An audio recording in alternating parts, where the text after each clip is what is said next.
Chers amis, je tenais à vous souhaiter un très chaleureux Shabbat Shalom de Yerushalayim, Ira Kodesh. Ici en Israël, demain, Parashat Bechukotai. Bechukotai Telechu, si vous allez dans mes lois, avec Misotai Tishmeru, et vous ferez mes mitzvot. Le commentaire de Rashi célèbre, si Bechukotai ce sont les lois, alors que signifie maintenant, vous êtes dans mes mitzvot, c'est la même chose. Donc, Bechukotai Telechu, dans mes lois, vous irez, explique Rashi, il s'agit d'être Amel Batora, Amelim Batora, si vous peinerez en étude de Torah.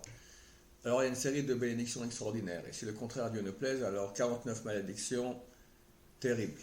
Je recommande à ceux qui savent lire l'hébreu d'étudier les 42 explications de ce verset qu'a donné le Or HaChaim HaKadosh. Une partie se trouve sur notre site, je vous convie à aller les consulter. Et Baruch Hashem, il faut nous tous se renforcer beaucoup dans l'étude de Torah. On attend tous Mashiach, on pense qu'il vient très bientôt. Baruch Hashem, hier nous sommes allés sur les Tons et Sadikim à Tibériade, on n'a pas pu arriver à Méron à cause il n'y a que 20 000 personnes qui ont pu aller là-bas, on n'a pas réussi à avoir des billets. Et nous pensons que la Goula est très proche. J'avais dit que l'année passée, ces 45 personnes qui sont décédées dans des conditions terribles à Méron, c'est certainement un signe pour la Géoula. Le 45 en valeur numérique vaut le mot Géoula.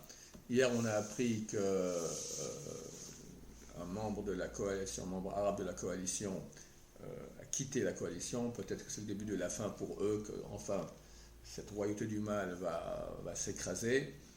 Et nous, ça nous renforce lorsque nous savons qu'il est écrit que la 7e année, il y aura des guerres, et on voit qu'on est très proche d'une guerre mondiale. Tous les jours, les dangers de cette guerre-là se confirment.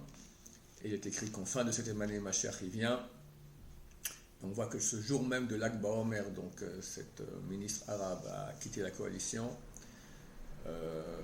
Donc ça nous renforce que c'est très très proche. Et bien sûr, il faut comprendre que l'essentiel de l'époque messianique, ça va être la connaissance d'Hachem, c'est la connaissance de la Torah. On va étudier beaucoup plus profondément.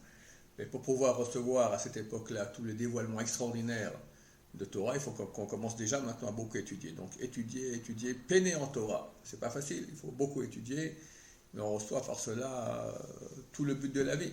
Comme a dit le roi Salomon, que Yekara Himuktinim, que la Torah a plus de valeur que les perles. Et il dit, c'est Kimuktinim, les sages d'Israël ont dit, Yoter mi Kohen Gadol, chez Yatnach Lifnai Velifnim, plus que le Kohen Gadol qui rentre dans le Saint des Saints. Lifnai Velifnim, c'est l'intérieur de l'intérieur, et le mot Pninim, il a les mêmes lettres. Pninim, Fnai, Pnim, c'est la même chose. Alors, le Rav Shlomo Auerbach disait, on ne parle pas de perles, des perles de culture ou des perles sauvages comme on peut acheter dans le commerce des perles en bijouterie ou à la bourse. Car la Torah n'est pas comparable à ces perles. C'est comme si on comparait un diamant avec un tas de concombres. On dirait, tu sais, ce diamant vaut plus que des concombres. Alors tout le monde rigolerait. Quand le roi Salomon vient dire maintenant que la Torah vaut plus que des perles, alors il n'a pas voulu parler des perles de la bourse, mais d'une perle beaucoup plus grande, celle du Kohen Gadol, le seul homme d'une sainteté extraordinaire qui pouvait rentrer dans le Saint des Saints le jour le plus saint de l'année. Et la Torah est plus sainte que cela. On ne parle même pas de perles, bien sûr qu'elle est plus sainte que les perles. Or, chers amis, combien de gens courent après les perles, après les diamants, après l'argent, l'or, toutes les choses auxquelles s'accorde une valeur qui est complètement fausse dans quelques semaines, ça n'aura plus aucune valeur, terminée. La seule chose qui aura de la valeur, c'est la connaissance de Dieu. Alors, il n'est pas trop tard, renforçons-nous, étudions la Torah, que chacun de nous fasse des efforts, surtout Shabbat, où l'étude de Torah vaut, d'après un avis, le Ben Ish Chai, 1000 fois plus, d'après le Rav Savan Moutsafi, qui est le grand kabbaliste de la génération passée, 170 millions de fois plus.